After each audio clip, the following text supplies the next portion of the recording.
thing, Justin, before we start this episode, we got some new Patriots. What? And a coffee donation. A coffee donation? That's right. I like coffee, nickel. Yeah. All right. Well, let's see. Let's call Idris. Yeah. Hey, guys. What's up? Hey, little biscuit. How you doing, brother? I'm doing all right. You don't need to call me a little biscuit. Yes, I do. Get a little biscuits over there. Got little biscuits over there in London town. I don't like what you're doing with your fingers, Brandon. You can't see my fingers, man. I can see your fingers because you called me on the FaceTime. Oh, shit. Sorry, I'm naked. All right. But put that away. I'm trying. So it's big. It's hard. It's not. You asshole. All right. Idris, I got some new Patriots for you to read. And we got a coffee donation, too. So shaking things up a little bit. That's right, folks. When you sign up for coffee and donate that, ko-fi.com/media popcorn, you also get a shout out from Idris. So let's talk about Patriots first, though. So we got a new Patriot in Al. Al, what's going on? Guess what? You have entered a team of people who love this podcast. Thank you for being a Patriot. Thank you for signing up for Patreon. Thank you for your patronage. That's right. And then we got two returning Patriots. The first one is Philip Sapiro. Philip, you walked away, but you came back because you know where your bread is buttered. Thank you for returning the Patriot. Thank you for once again being a Patriot. All right. And then last but not least for Patreon, we have Sean the Terrible came back. Sean, you may be terrible at times, but you're still a Patriot, and that's all about us. Thank you for returning back to Patreon. We love you, we hold you, and we say, once again, thank you for being a Patriot. All right. And then we got a coffee donation from Ali, who's a longtime fan of the podcast. Ali. I can't say how much I enjoy the fact that you are enjoying this show. You throw a little bit of love our way with the nice little coffee, little donation. We appreciate you. We love you. Ali, forever. All right. Are you okay, man? Because you sound a little... That was weird. You got a far off look in your face. Shut up. Shut up. Okay. All right. Well, I'll be sending over your peanuts very shortly. You little short little monk head. What is wrong with him? I don't know. He just hung up out of nowhere. But we gotta get a new person, man. I'm tired of this. Like, Idris is unhinged. I know his career ain't going the way you're always fighting. I know his career ain't going the way it's supposed to. Like that John Cena movie he did on Amazon wasn't great. Good job. Oh, the president. Yeah, exactly. You don't even know what I'm talking about. That's what I'm like. He could have come on the podcast and promote. Huh? I'm gonna do that movie for the rant. All right. Well, yeah, rant away. It still doesn't help the fact that Idris is clearly losing a step. Huh? Maybe. He's losing his marbles, bro. Probably isolated over there in London town, drinking all those biscuits and triscuits and shit, and drinking all that tea is getting to his head. I mean, I don't like the way you talk about Idris, talking about him like the man's broke and shit. I'm not saying he's broke. I'm just saying, I mean, he might be broken mentally. Hey, look at his peacoat and tell me he's broke. All right, y'all. All right, folks. Enjoy this episode. I know. Oh, wait. If you want a shout out from Idris or someone new that we're going to hopefully replace him with, take yourself to patreon.com/media popcorn or ko-fi.com/media popcorn. All helps the show and keeps the lights on. Mm-hmm. We really need to find a replacement, though. It's getting too much, man. Enjoy this episode. Peace.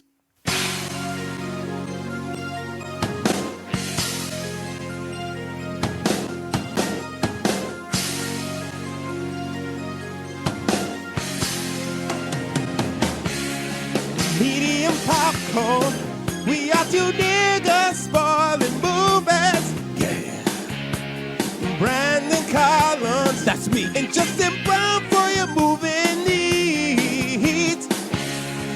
Medium popcorn. Woo! You haven't seen it, well, we're gonna spoil it. Spoil it in your face. That's your warning. So if you get pissed, it's all your fault.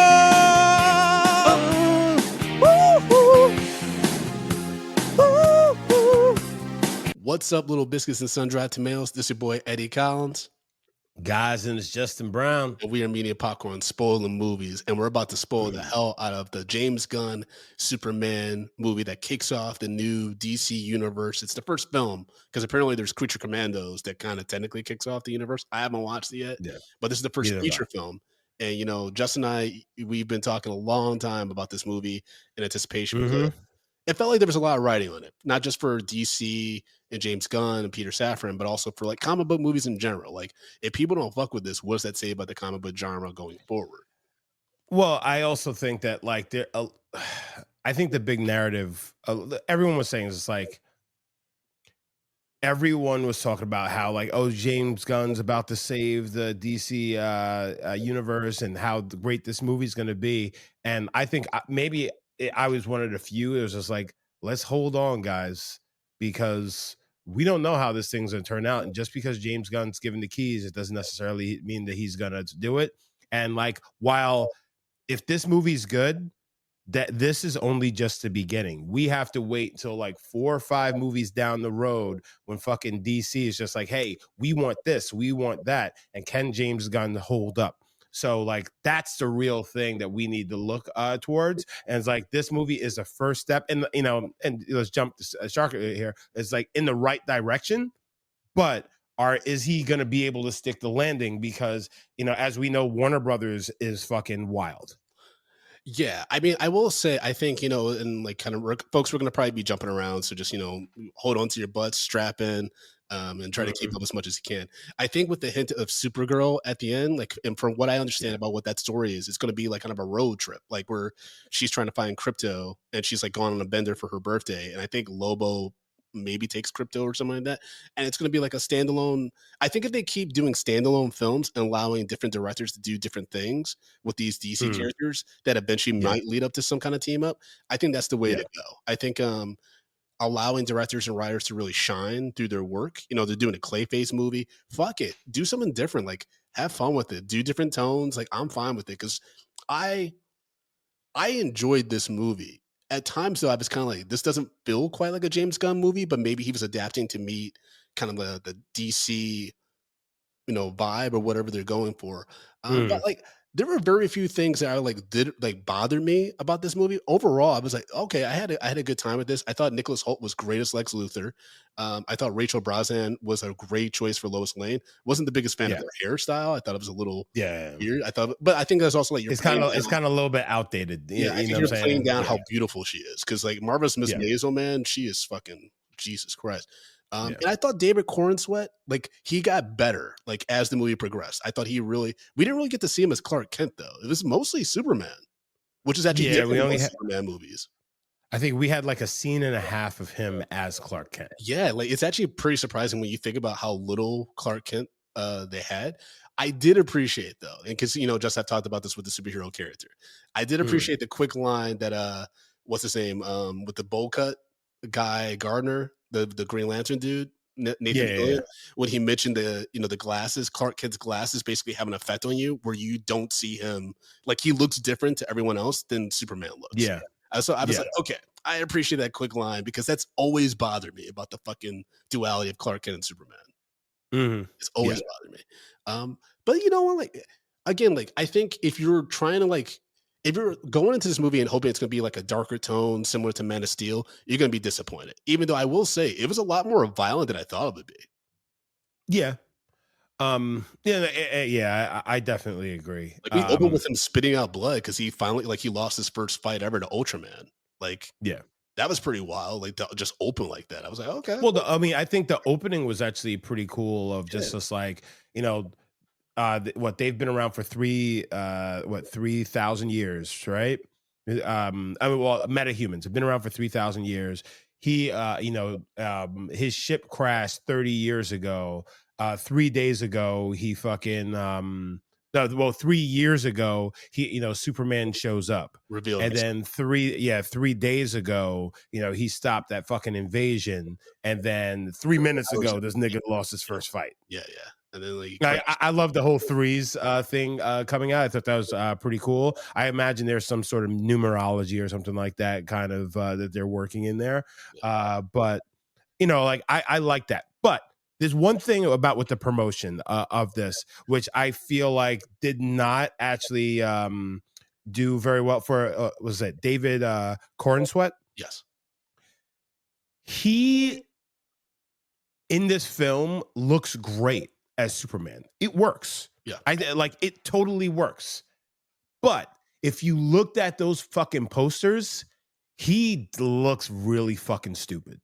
Yeah, he doesn't look great in the promo. Like even when they showed like the clips Not of at him all. flying, it didn't look great until you saw the whole film, and like it looked a way better. Like I think, yeah, it was weird how they kind of chopped up some of the scenes and stuff, but like I think everyone looked way better when you actually saw the film versus the way that Yeah. like to your point, like the whether it's the marketing promotion posters and materials or the Bro, trailers. and like and like that's like, the marketing department, like what are you guys doing? Like, you know, marketing is a huge part of like selling this film and making people want to see it. And a part of me, every time I saw a poster, I'm just like, that nigga just doesn't look like fucking Superman. It Mm, does. It just like it doesn't work for me. And like that's another thing that was turning me off about the film because gotcha. he didn't give me Superman vibes at all. But Yep. I'm looking at all this marketing material for it, and that's in the forefront. Yeah. And like, so that's the thing that I just wasn't understanding about what was going on here.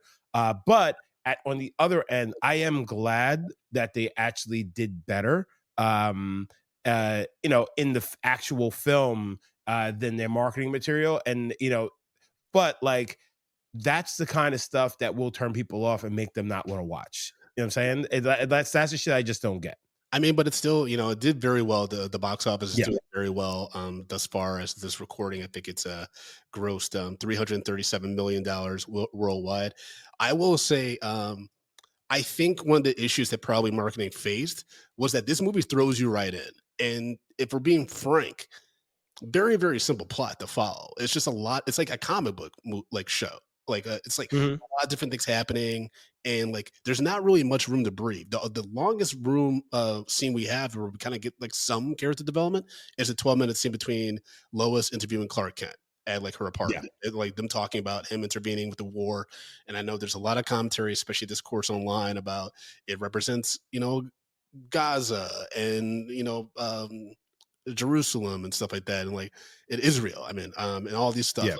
And it's just kind of like, all right, like, yes, that maybe is a factor, and James Gunn um, is doing whatever he wants on that. I think it is important though to talk about like what does it mean for a dude like with this kind of power to intervene on a global scale like that without like Yeah. checking with the proper channels and like diplomats and things like that and like diplomacy. And then you see Lex Luthor, it's a good parallel to what Lex Luthor does, right? And how he Mhm. corrupts the power and hijacks it for his own nefarious deeds. I thought like it made sense for the plot. I think some people are reading too deep into it and trying to like put on their own baggage and issues onto this stuff because the whole Yeah. Dean Cain and everybody saying this is too woke. I'm like, Superman being nice is too woke. Like kindness is too woke because he's saving people, like mostly people of color. Well, Like it just and that's the thing. It's just like, but if you're looking at comic book wise, who Superman was, he was about the preservation of life. He didn't give a fuck whose life it was. That's why he wasn't somebody that was out there killing. He was just like, hey, it's just like people are being fucking hurt, and like I'm not gonna let you go out there and kill people. Yeah. He's like, I'm gonna stop it. Like, and but it's like, isn't that what you want out of a superhero? Like, it's, I don't know, like, and like you said, it's a very slippery slope for them to go down, which is, obviously what exactly happened. But I think, if you're looking at it character wise, that's exactly what he should have been doing. Which, I appreciate that because they didn't, try to fit him into like, this world that we live in because he is an outer world being, and he's just like, no, basis is people shouldn't be getting killed just because. 100%. Real quick to circle back to the Dean Cain comment too, he got his foot in his mouth because he was talking about how like they made Superman an alien, an immigrant, blah blah blah. And it's like literally they cut to a scene from Lois and Clark where like he gets questioned by like government authorities about his status, his like resident status and stuff like that. I'm like, you fucking idiot. And for me, like I think some of it's very like you're being very open about like your biases and racism, like by saying this is too woke because like it has a focus. Lois has her own subplot in this. We have a great scene with Mr. Terrific. I think there's some interesting stuff about like I don't even want to go down that road, but like there were some really cool scenes. I will say there's a lot of moments where women are kind of eye candy, which is Oh interesting. yeah. Especially that one reporter who like And the with the white hair. Oh, I had to look her up. with the white hair. Oh, does she have white hair? Is that what it was? Oh yeah. I mean, I will say I got to shout out the casting director of this film because this is probably the sexiest superhero cast I've ever seen. Yeah, yeah. I would say That young lady, her name is Kat, with the white hair. Ooh.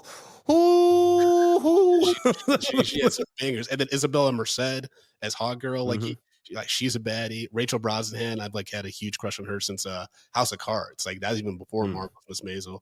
And then like I mean Nathan Fillion, like with the bowl cut, looked crazy, but I know a lot of people find him very attractive. Like I thought like the cast was like great looking. Nicholas Hoult with the bald head, I was like, yo, he looks great. Yeah, yeah, and I thought it worked.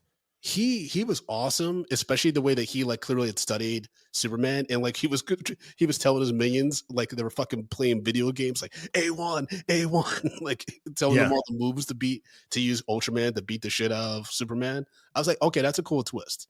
Now, obviously, the next movie he'll probably be in the actual suit to do it himself. Whatever, but like, I thought it was good, man. Like I said, I have very few things that bother me. I will say with Lex Luthor, him killing the falafel dude in the old universe thing, I was like, that's a bit much. Like you gotta kill this brown dude who just like was a fan of Superman and helped him out when he got slammed to the ground. Like, damn. Well, I mean, I think with Superman, he doesn't want anyone to die. Well, I mean, I also thought it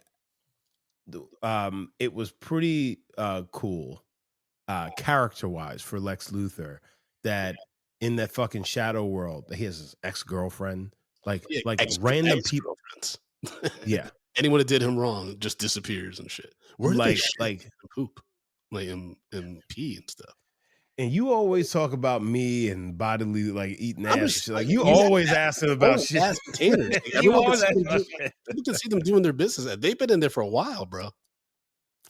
Regardless, I thought that was pretty cool, but that also shows how like nefarious he is as a character. It's just like if you're not with him, you're against him, and like you end up disappeared, like on some straight up crazy shit. But it's like I think that they're doing a phenomenal job as building Lex Luthor as an ultimate fucking villain. It's like this is the guy you really don't want to fuck with because you fuck around with this dude is just like, and for something small, like you're disappeared.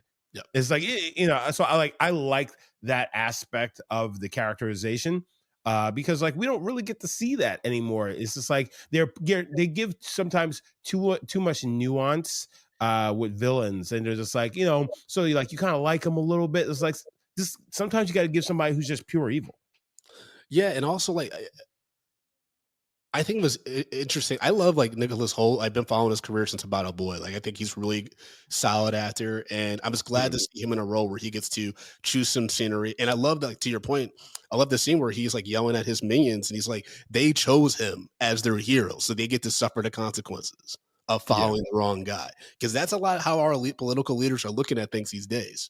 That's how the big man in the White House views anyone that's against him. He's like, yo, whatever happens to them, if they get hurt, fuck it.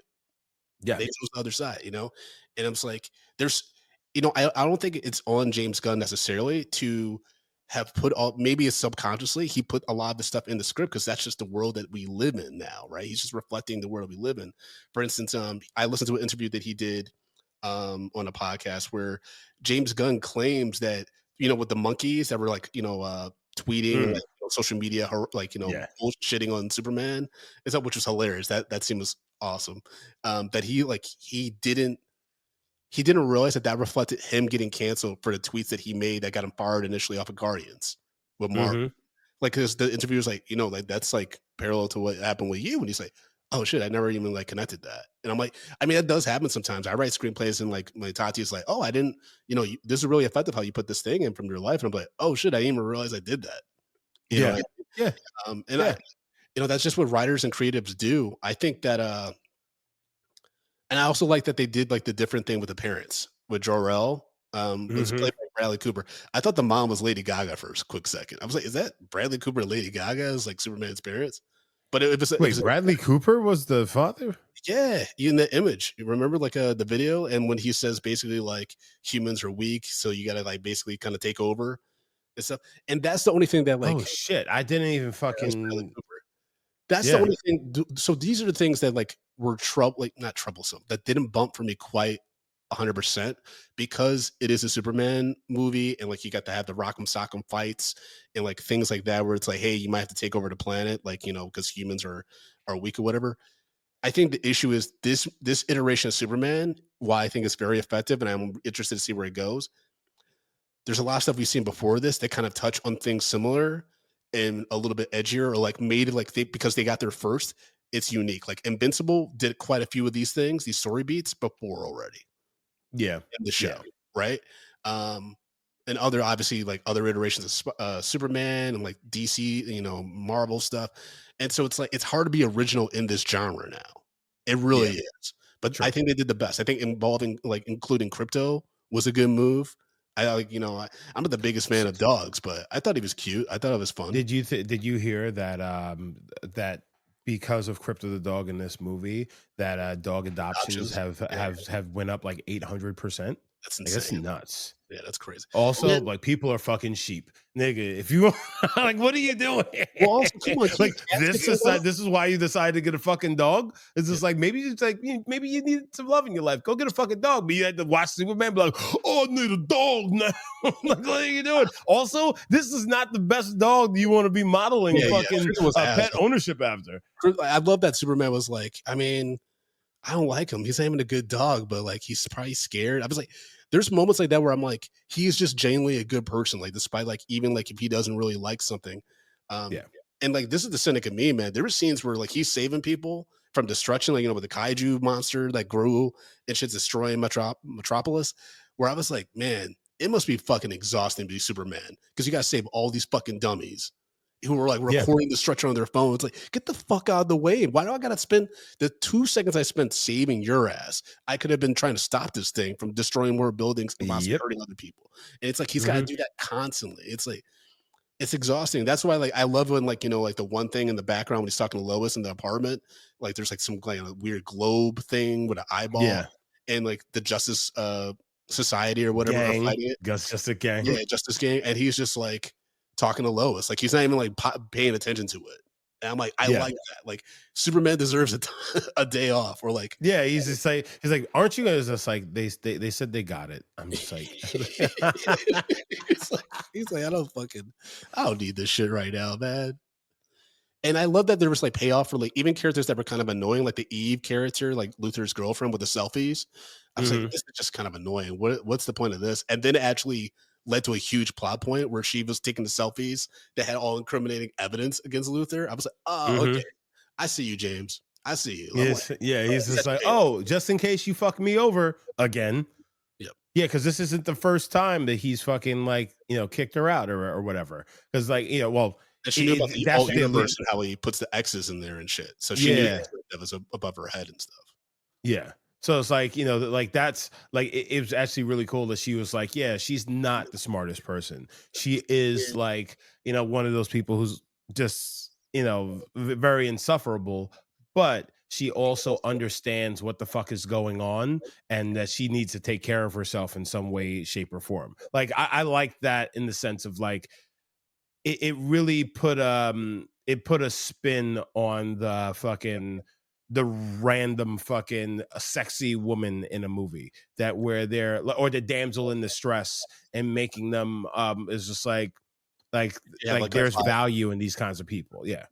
And I love that they like, to that point, like I love that they made like Jimmy Olsen like some kind of like sex, like not symbol, but like, like a lot of women were like attracted to him and stuff. Like, he's Jimmy Olsen gets it in. Yeah, he's always nerdy and dopey and stuff like that. Because in Man of Steel, well, it wasn't Man of Steel, Batman v Superman, we get Jimmy Olsen for 2 seconds before that nigga gets shot.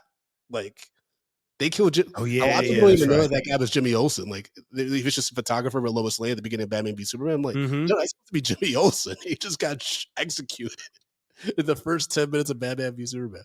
But I mean, again, casting director, because Sarah Sampio, who played Eve, And who's the actress that played the engineer? Because I was like, yo, with them cornrows, I don't know why, but that did something to me.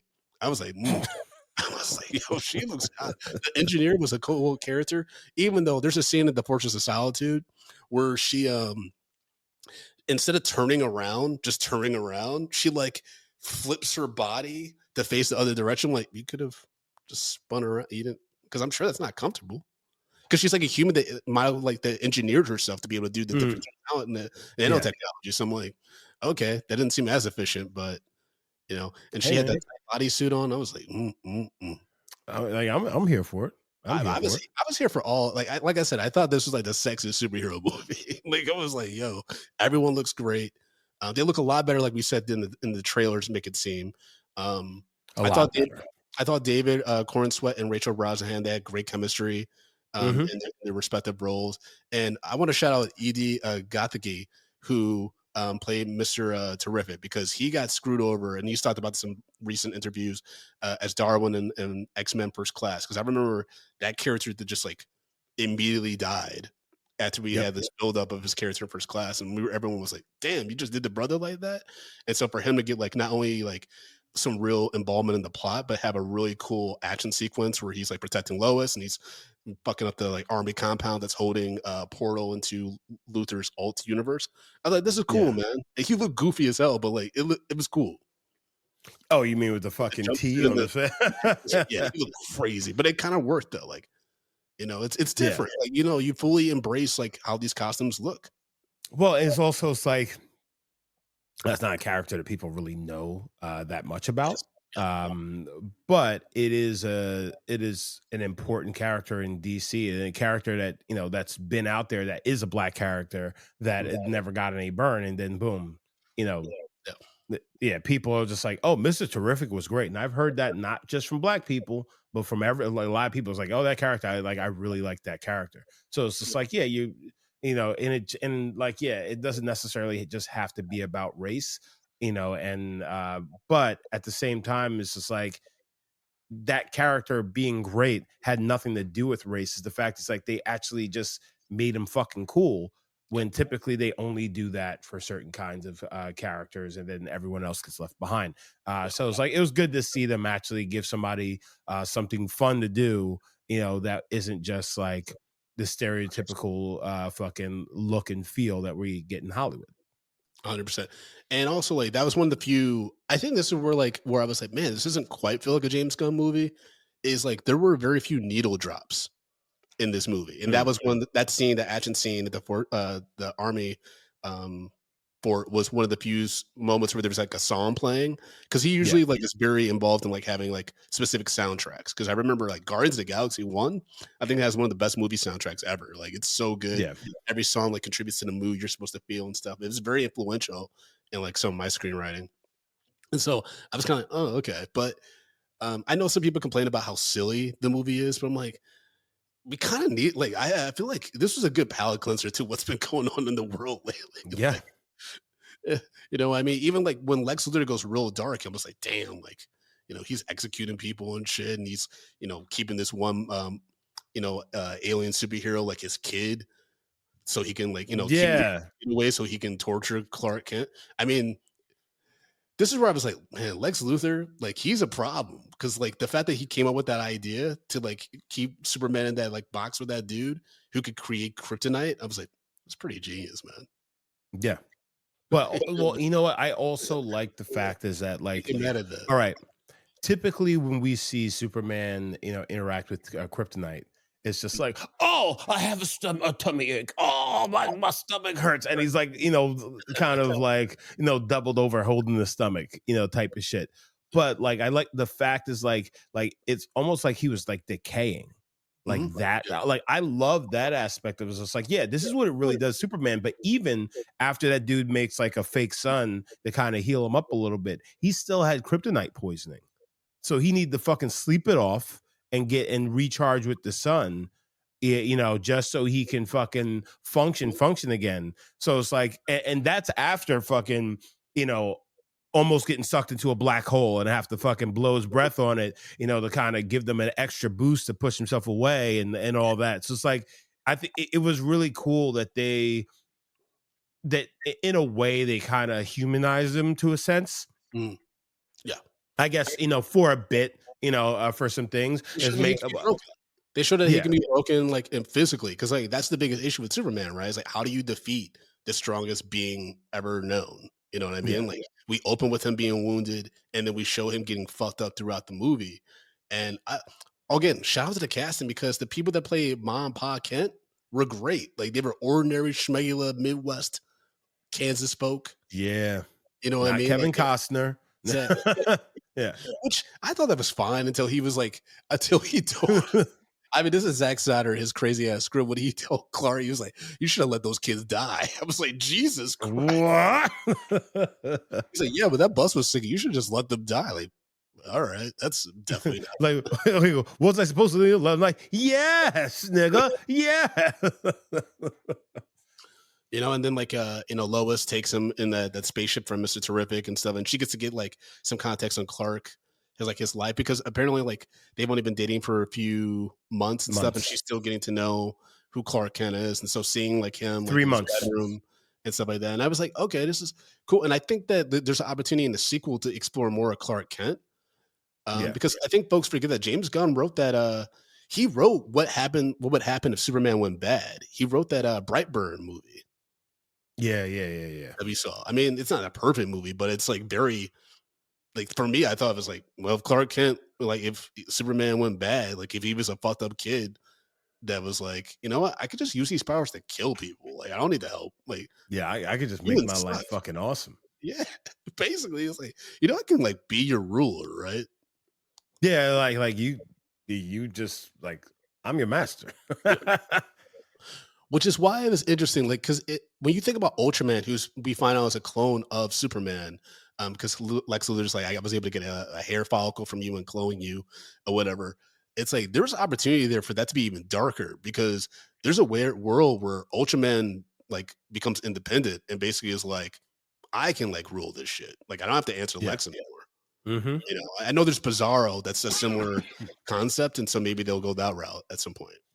So the thing about that is just like, so like he got a hair follicle, okay, but he says like the hair follicle collecting blood and yada. But it's like, how did he collect blood off of Superman if this is the first time that like he really lost a fight? AKA like no one's really standing up to him toe to toe that makes Superman bleed. You know what I'm saying? Like that's not a thing that typically happens. I mean, that's the main complaint that I would say I have for this movie. It's just there wasn't barely any room to breathe, to really get like additional context and stuff. And so maybe they'll address that later, like in the next movie or like something. Because you know what I mean? There's like things where it's like just a quick line could have helped clarify that a little bit more, so we understand. You know what? Maybe that was actually done on purpose. Maybe that was actually done. It's just like, if you don't have much room to breathe, there's not much room to question, and we can just get through this movie. Let's have fun.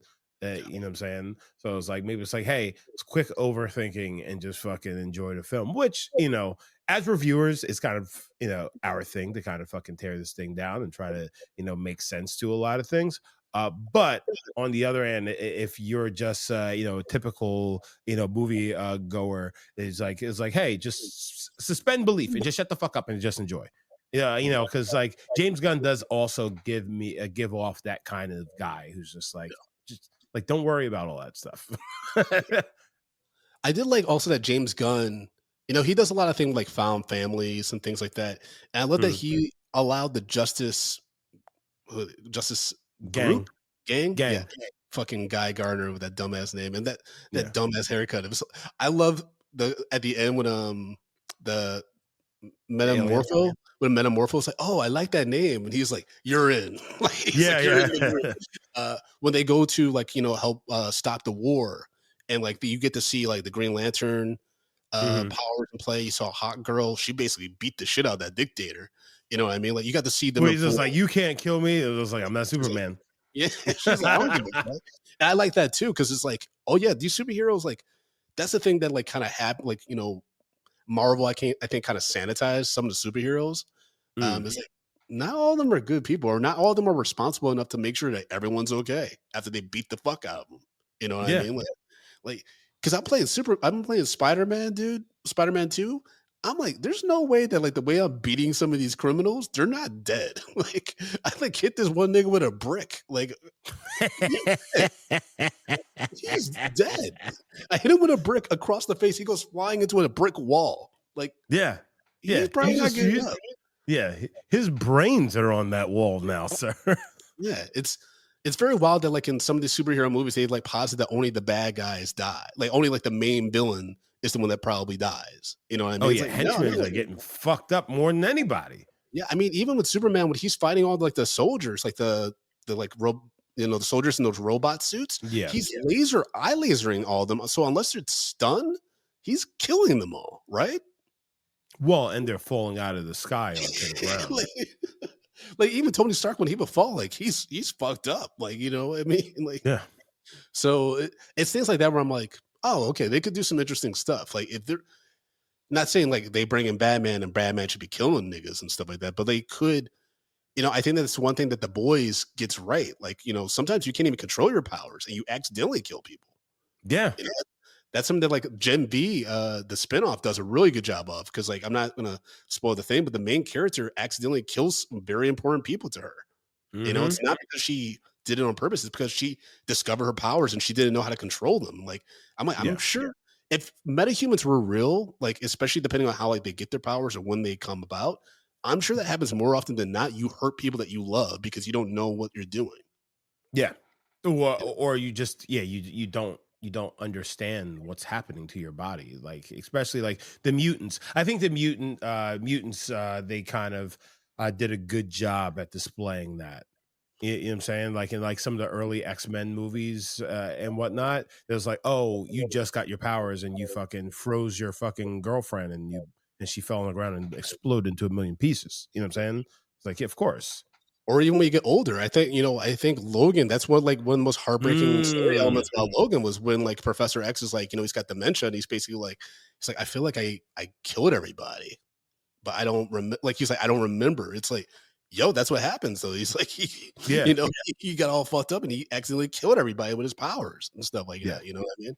And so, you know, I think exploring that side of being a superhero actually could be really interesting. Yeah. There's a psychological cost to doing this work. Like even for Superman, I'm sure there's like a point of him like where it's like, yo, stop being stupid, humans. Like stop putting yourself actively in danger. Yeah. You know what I mean? Like if I were Superman and I'm trying to save this city and I'm seeing a bunch of people stopped in their tracks with their fucking phones recording damage as debris is flying all over them, I'd be like, what are you all doing? Well, but then you know what? At the same time, like first of all, if I was Superman, I'm putting out a PSA. I'm just like, hey, guys, there are really dangerous shit going on around you. Look at the world around you. Like, you know, there's definitely a barbershop that's watching that video, and they're like, is Superman dating his sister? Because why does he know how to clap his hands like that? Was like there's a scene where like there's a little girl and she's like walking and she almost gets fucking crushed. It's just like bitch, what are you doing? Do you not see the big ass fucking monsters? Pay attention. Take off your goddamn headphones. Also, what kind of shit headphones do you have that drowns out the noise of fucking crumbling buildings and a fucking huge screeching monster? Well, I think that's the thing that's the gift and the curse with doing these movies, right? Especially when they establish that these creatures and metahumans are already been in this around the world. It's like, well, wouldn't the infrastructure and like the world plan accordingly? Like, I don't think in a world where like metahumans are existing, especially for 3,000 years, you're gonna have skyscrapers. You know what I mean? Yeah, true. Like that doesn't make sense. Like, you know, given like how frequent Metropolis is under siege with different entities and monsters and shit. Yeah. Like it just doesn't make sense to like, you know what I mean? When we saw Jurassic World Rebirth, right? It's like, okay, well, these dinosaurs are now in the real world, but going forward, I would imagine big cities are like, yo, we got to like ramp down our infrastructure. Like, cause we got to make sure like we minimize as much damage as possible. Yeah, true. Like a society has to go to a minimalist approach. Otherwise we're constantly going to be rebuilding and just funneling fucking money into repairing shit. Yeah. I mean, like, also, fucking the Jurassic Park Corporation, whatever that fucking shit is, they are paying out oodles and oodles of money. They're getting all the lawsuits because this is all their fucking problem. This is all their goddamn fault. 100%. I also want to shout out the Peacemaker cameo. I'm really curious to see how that's going to work into this universe. But I can't get mad at like James Gunn wanted to include that in because Peacemaker is one of the best like comic book TV shows I think in the past like 10 years live action. I think like John Cena, what James Gunn was able to get out of John Cena's like in regards to acting and just the story and stuff, folks. If you haven't seen Peacemaker, I really recommend it. It's a lot darker than you would think it would be, but it actually it's a very interesting take on like anti-hero and well done. Is a well done, and also he's like good the at second. He's really good at it. And the second season is like what, a week or two away, week and a half away. Is it that soon? Oh shit! Because they hinted like so the one dude Frank Grillo's character, that's Josh Flagg's senior. So that's the dude. That's the father of the dude that he killed in the Suicide Squad movie. So he's going to be going after Peacemaker. And so it's going to be interesting to see how that all plays out and stuff. Like they set up some stuff definitely for Peacemaker and like, future movies and everything like that. I was surprised that there was there's like a mention of Gotham, but like, a Metropolis being all fucked up, you would think that some other superheroes might have made some type of appearance, but it's the same Marvel thing. Like, like it's isolated, let that superhero deal with it and shit. Well, also like if that thing continued to spread, that would have just basically cracked the earth in half, correct? Yeah, for sure. Yeah. So like that would have been everybody's player. Yeah, he's out of his goddamn mind for this. He's just fucking nuts. I did love though when he got the shit beat out of him by Crypto. Even though that was a very like Hulk and Loki kind of moment. Yeah. But it wasn't expected. It's just fun to see a dog beat the shit out of people. Yeah. Typically we see it the other way around. Unfortunately, we're talking about you, Caesar from Black Ink Crew. You fucking psychopath. It's crazy how one person on the like reality TV can really destroy. Like you can prevent everyone from getting a check if you fuck up bad enough. Like Caesar from Black Ink Crew, Tom Sandoval from Vanderpump Rules. He had that affair and single-handedly destroyed that show. Nuts, bro. Is what it is. Is what it is. How do you continue? Like, you can't be friends after that. Like if you and I got on a reality TV show, right? And I did something that like caused us to both lose a check. Like I couldn't expect you to want to be my friend anymore. Well, you know what? I think it depends on what you did. What did I do? You know what I'm saying? No, but that's the thing. Is it's like it depends on like what you did, because like certain things can be blown out of proportion, but then there's other things just like what the fuck? Like all right, like the chick from fucking Smallville, she's helping fucking traffic children and shit like that, right? Like if you were on a show with her and then that tanked the show, it's like fuck that bitch, you know what I'm saying, and everything. Like there's no coming back from that. Like or Roseanne, with all the fucking bullshit that she was doing, which it's got her taken off the show and the rest of the show continued without her. It's just like, all right. It's just like, we know that we can't fuck with her because she's a liability, right?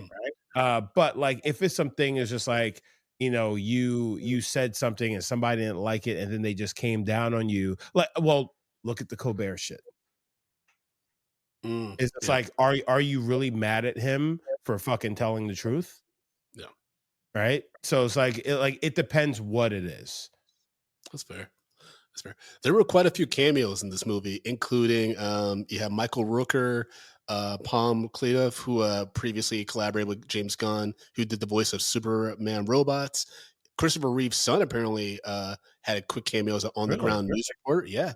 Michael Rosenbaum, who previously played Lex Luthor in Smallville, voiced one of Luthor's Raptor guards. So I definitely think James Gunn has already said like he's planning on bringing a lot of the Guardians of the Galaxy people into DC universe and stuff. So we definitely need to be prepared for that. Wendell Pierce, of course, played Perry White, who actually says the line, "Don't call me Chief," which is a callback to the first Superman movie. Yeah. In 1978. Because when he said that, I was like, I feel like that sounds familiar. Yeah. Same. Apparently, David Cornsweet ties Christopher Reeve as the tallest actor to play Superman. Really? It's interesting, yeah. How tall? And he was cast as Superman while filming Twisters, which is funny because there was a video apparently in behind the scenes of Twisters that came out months ago. And Anthony Ramos at one point, like when he has the scene with David Cornsweet, he kicks him out the band or whatever. Like it's it's one of the takes of actors. He's like, I can't believe I just got yelled at by Superman. And so like a lot of people were like, what the fuck is he talking about? And it turned out that was like the day that they found out. He got casted. Yeah. Yeah. And so it was like, oh, now they're like, it actually makes sense why he said that. I do think because some people were like Henry Cavill, because James Gunn also in an interview, he talked about how he had to have the conversation with Henry Cavill about like, yeah, we're doing a new Superman. I don't know why Warner Brothers announced, because apparently The Rock really did go rogue with Black Adam shit.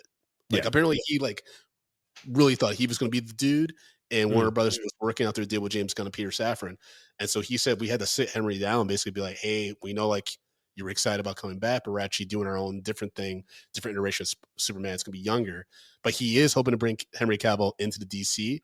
I'm like, yo, cast Henry as fucking General Zod. Do a parallel. Like, I think that could be fun. Or, I mean, I think it's less inspired, but like, I was just like, like there's a way to definitely incorporate. Or they do Injustice. They do it in Injustice fucking angle. And he actually plays the angry fucking evil Superman.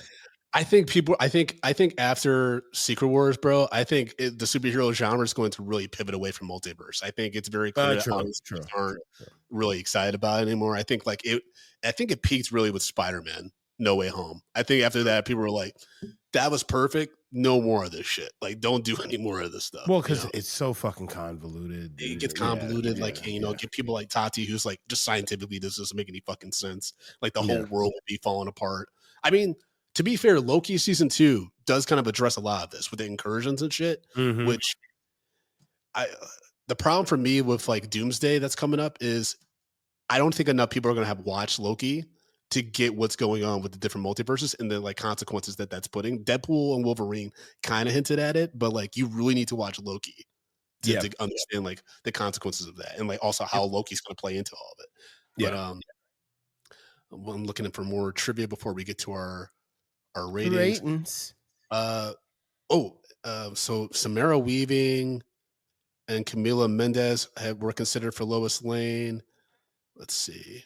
Patrick Schwarzenegger apparently auditioned for Superman, and his father had lobbied for the role in 1978. That would have been nuts, as Arnold Schwarzenegger as Superman. That would have been so crazy. I mean, it would have made more sense being he's an alien with his voice. I'm Superman. Yeah. Millie Alcock, of course, she has a cameo Supergirl at the end because it turns out Krypto's actually her dog. Yes. And she's the cousin of Superman, which apparently she's actually older than Clark. She's actually older than Superman. Yeah, she is. I didn't know that. Yeah, well, because she was sent out. She was sent out in a pod the same time, but her ship just got knocked off course. Mm-hmm. Yeah. Okay. I mean, I'm interested to see what they do with that. I think also Supergirl movie is being directed by Craig Gillespie, who did I, Tonya and Cruella. And those were really good movies that I didn't think would work. And so I'm interested to see what he does with that. And of course, Jason Momoa's Lobo, which Jason Momoa is not the best actor, but that's like a role he literally was made for. Yeah. Like when you look at Lobo, you're like, only Jason Momoa can kind of play that role. He literally looks like the guy. But at the same time, fucking he is just not a good actor, and it's really getting hard sitting there and watch him. I know.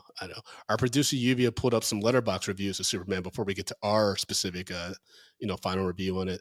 Alan wrote, there's literally no heterosexual explanation as to why Lex Luthor is that obsessed with Superman in this movie. Yeah, I mean, there's probably a little bit of like, penis envy and stuff like that there. Coop wrote, all the money and science in the world, and my guy is still bald. I'd be upset too. 4 out of 5 stars. Damn. There's a lot of weird emojis. I'm going to say call them Mac. Said, I'm starting to think James Gunn made David Cornsweet in a lab to play Superman. He's just too good. 4 out of 5 stars. The one thing I will say is James Gunn, in talking about the actors, it sounded like David Cornsweet and him, like, not that they butted heads, but they just have different approaches. And that David Cornsweet's he's classically trained and like very like a little stiffer. He said he loved working with Nicholas Hoult and Rachel Brosnahan. I think there were definitely moments where it felt like David Cornsweet maybe didn't quite get the rhythm of James Gunn versus like Rachel Brosnahan and like Nicholas Hoult. I thought that they like tonally like they just kind of locked into how like his scripts work and the dialogue works, but I still think he did a good job as Superman. Sam said, finally, a Superman that acts like he was raised by the Kents and not by the devil himself. I'm looking at you, Zack Snyder. 4 out of 5 stars. Henry Cavill really got screwed over by that script. I really do think like he was a good Superman. He was mediocre shit. That's the problem, you know? Well, I mean, like he was polishing up a turd. And you know, and I know I'm in like the minority that didn't like Man of Steel. You know, a lot of people get at me for that, but I'm just like, tonally, I didn't think that it really fit. There's a lot to dislike versus like, I would say Man of Steel. I've rewatched it like a few months ago, and it's not as bad as I remember, but definitely there was a lot of things that were wrong with it.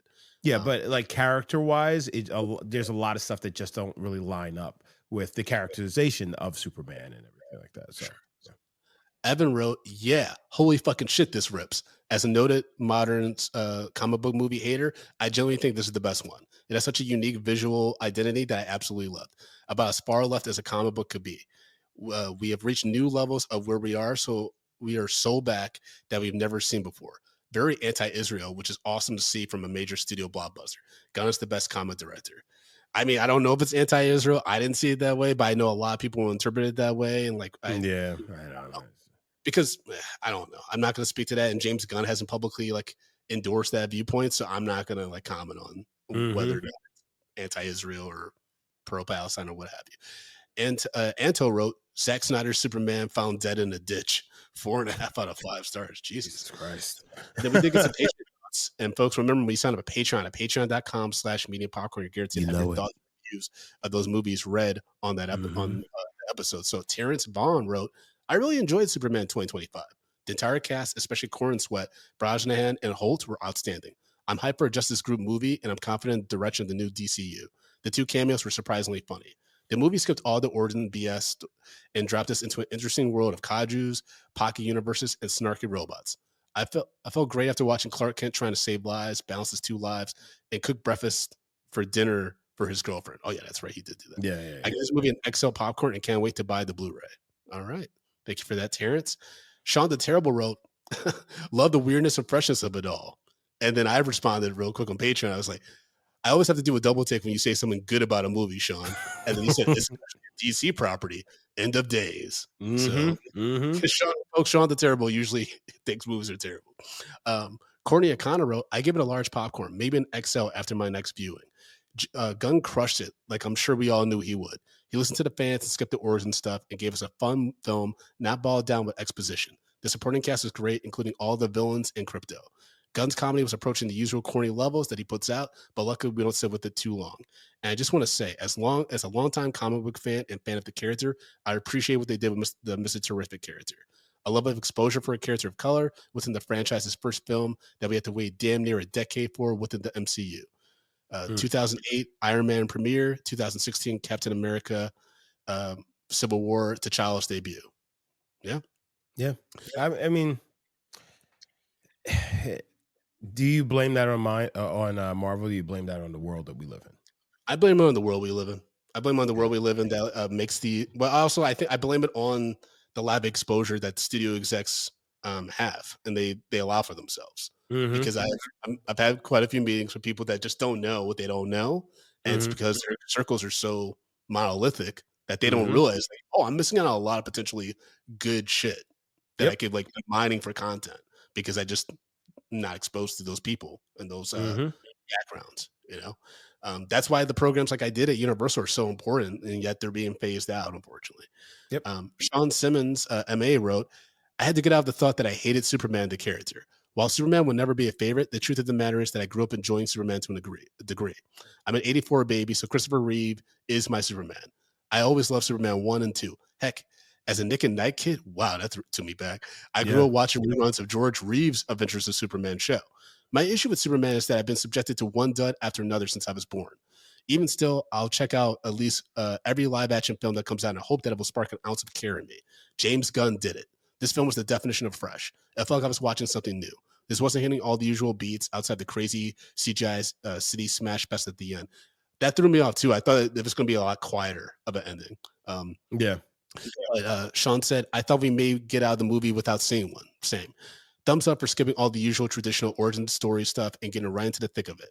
I enjoyed David Cornsweet as Superman. I cared about the Superman. Strong supporting cast. I would have liked a little bit more Wendell Pierce, but shout out to the 1950s "Don't Call Me Chief" line early on. But with jumping right back into it and with so many characters, I understand why you couldn't spend a lot of time with the supporting cast. So some characters are bound to feel underused. I've never been a Crypto the Superdog person, but he was actually one of my favorite parts of the film. I won't say anything about the other characters because I'm bound to spoil something. However, whatever they have planned for Millie Alcock as Supergirl, I'm all the way in. Lastly, I'll add that tonally, I know James Gunn likes to throw comedy in here and there, and at times it just felt out of place. I look forward to rewatching this, which I've never done with a non-Christopher Reeve superhero film, and what's to come. There you go. So Justin, break down our rating system, baby. So calling baby. So guys, so we can what? Share our final thoughts on Superman. Oh, I thought you said something else. So guys, you know how we do this. We rate movies bags of popcorn, small, medium, large, and the XL for the exceptional. If a film doesn't deserve any hot, buttery, delicious popcorn, we throw it into the stale popcorn pile. We pile piles and piles of stale popcorn on top of it. So Brandon, we watched the 2005 superhero film, Superman. This is starring David Cornsweet, Rachel Rosenshaw. I'm sorry, Rosen. Rachel Rosen, baby. This is starring a Jew. Like, what the fuck was I saying? I don't know. You know what, Brandon? What say you, sir? Let me just stop. Yeah, this gets a large. Nicholas Hoult. I gotta give him Nicholas Hoult. Yeah. This gets a large. I thought the cast was great. I thought the story was pretty damn good. Even though like there could have been some quieter moments because this is like it's a little under 2 hours or like exactly 2 hours. Like so, given like how long, just given how long over.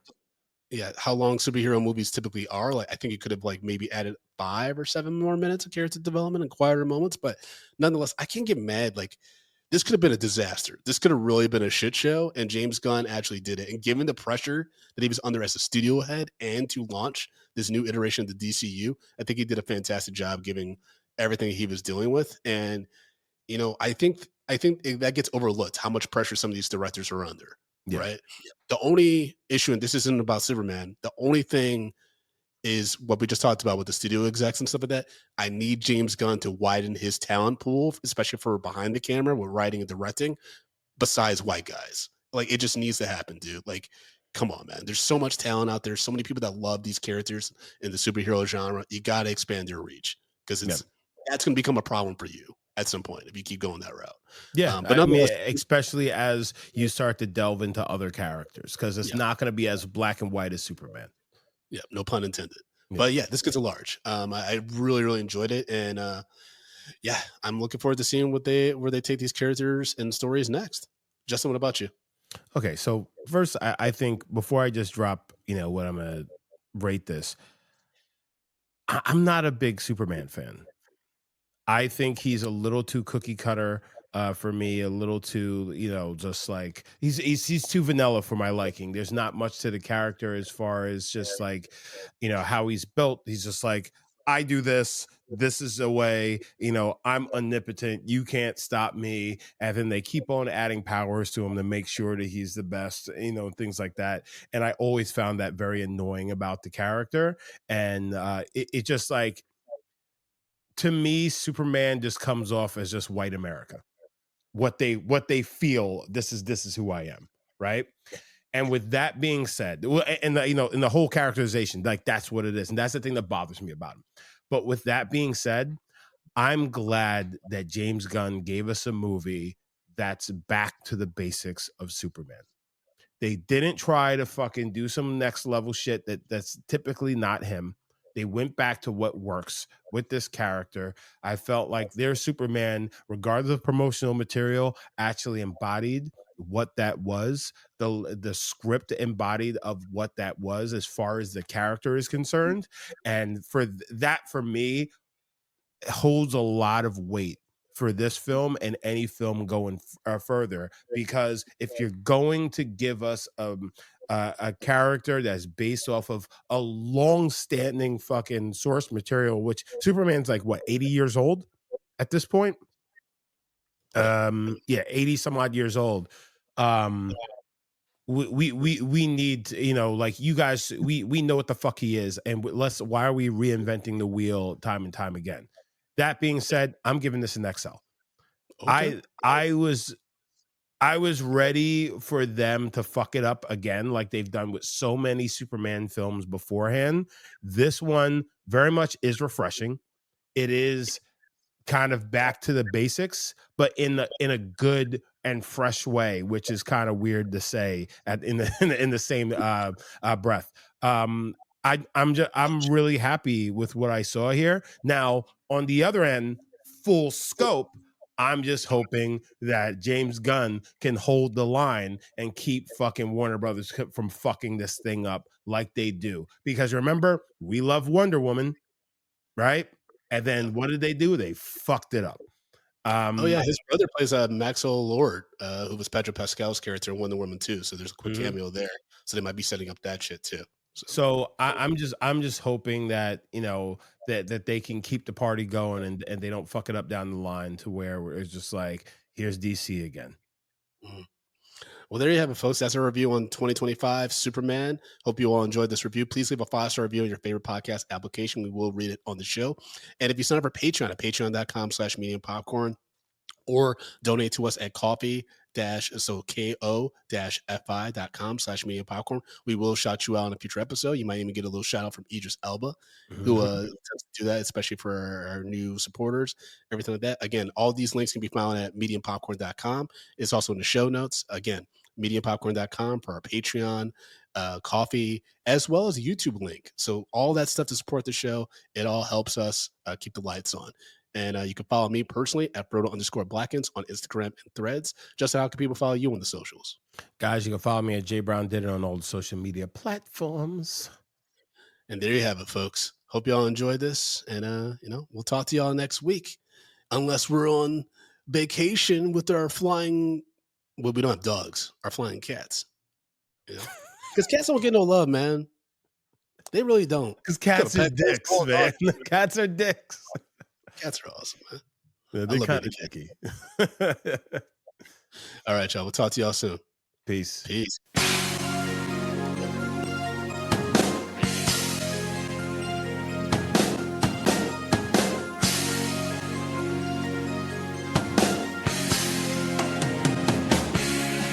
Medium popcorn. We are two niggas spoiling movies. Yeah. Brandon Collins, that's me, and Justin Brown for your movie needs. Medium popcorn. Woo! You haven't seen it, well, we're gonna spoil it. Spoil it in your face. That's your warning. So if you get pissed, it's all your fault.